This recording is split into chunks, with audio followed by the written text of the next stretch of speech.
Sore hari di suatu desa, ada segerombol anak yang sedang bermain asik dengan wajah gembira dan penuh canda tawa. Desa tersebut bernama Desa Getas. Desa ini berada di Jawa Tengah, tepatnya di Kabupaten Semarang. Pembimpa Alayum Gambreng, yes menang, teriak salah satu anak berbaju merah dengan gembiranya. Anak itu bernama Dwi Nugroho. Anaknya pendiam tetapi sering usil. Sedangkan anak yang sangat cerewet adalah si Rohit. Anak yang suka ngambek adalah si Diki. Dan anak yang suka jahil yaitu si Jamal. Mereka semua adalah sahabat yang mereka bangun sejak kecil pada saat mereka masih TK dan mereka pun seumuran. Mereka semua adalah anak yang masih bersekolah di bangku sekolah dasar dan berada di satu kelas yang sama, yaitu kelas 6 sekolah dasar. Keseharian mereka hanya bermain petak umpet di halaman rumah tangganya yang luas. Biasanya mereka bermain dari jam 1 siang sampai jam 4 sore. Suatu hari mereka bosan dengan permainan petak umpet itu. Salah satu dari mereka mengusulkan permainan baru. Itu kan sudah 2 minggu main petak umpet nih. Gimana kalau seorang ganti main kelereng aja?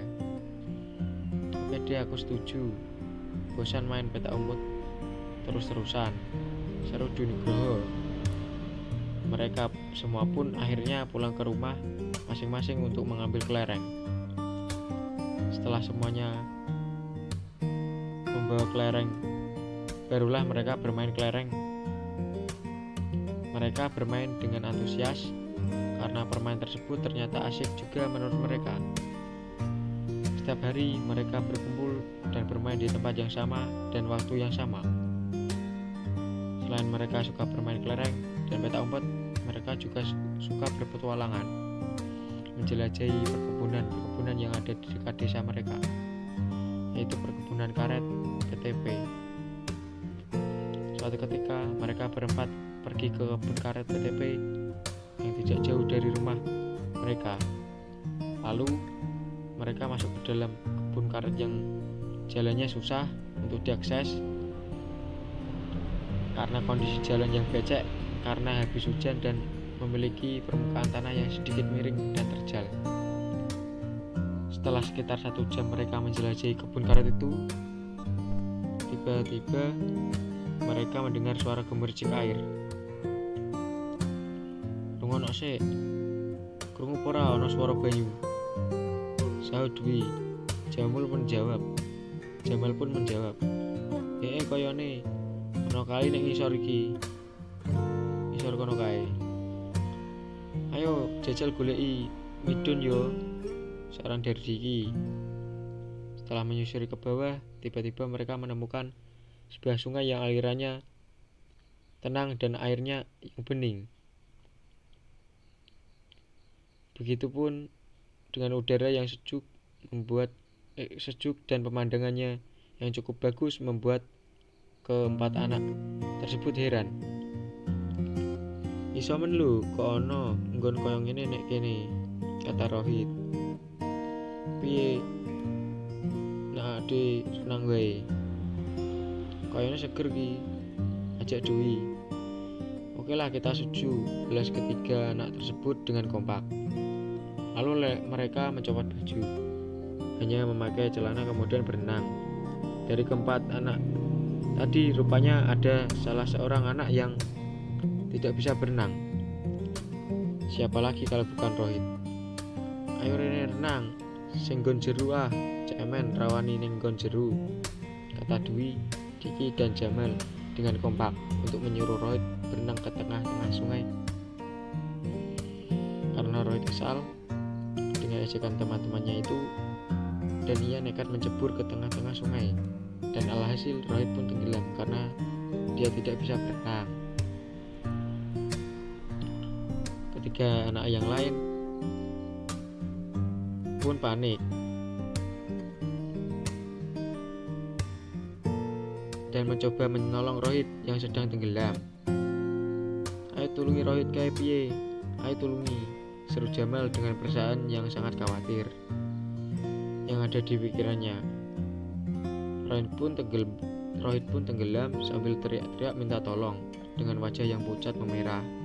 Kemudian Diki memutuskan untuk menolong Rohit karena dia adalah orang yang paling tinggi dan paling pandai berenang daripada Dwi dan Jamal yang bertubuh pendek.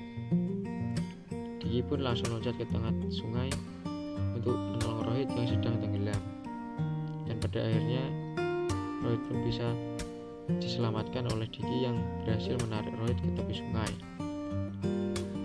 Setelah Rohit terselamatkan, wajahnya pun pucat, memerah, dan hampir menangis karena tenggelam cukup lama dan mengakibatkan nafasnya tersedak-sedak dan batuk-batuk.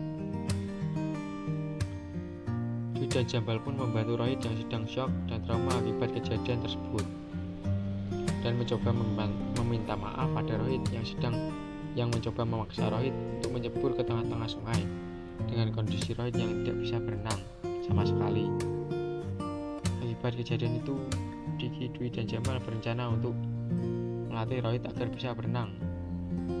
Setiap harinya mereka pergi ke sungai untuk melatih Rohit renang karena mereka tidak ingin kejadian yang lalu menimpa mereka kembali.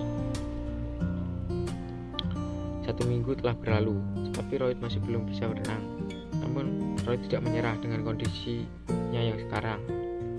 Dia tidak putus asa dengan mengajak Diki, Dwi, dan Jamal pergi ke sungai untuk berlatih berenang di setiap harinya.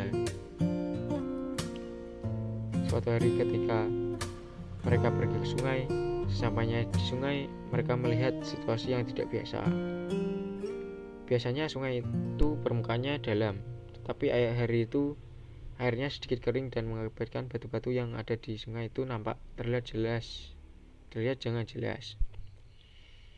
Ketika mereka sedang asik melatih berenang Rohit, tiba-tiba Dwi melihat batu yang berada di pinggir sungai yang berbentuk aneh, seperti berbentuk buaya yang berukuran lumayan besar. "Kuwi apa woi? Ndak boyo tapi watu tapi kok kaya boyo yo bentuke," ucap Dwi dengan wajah yang sedikit cemas.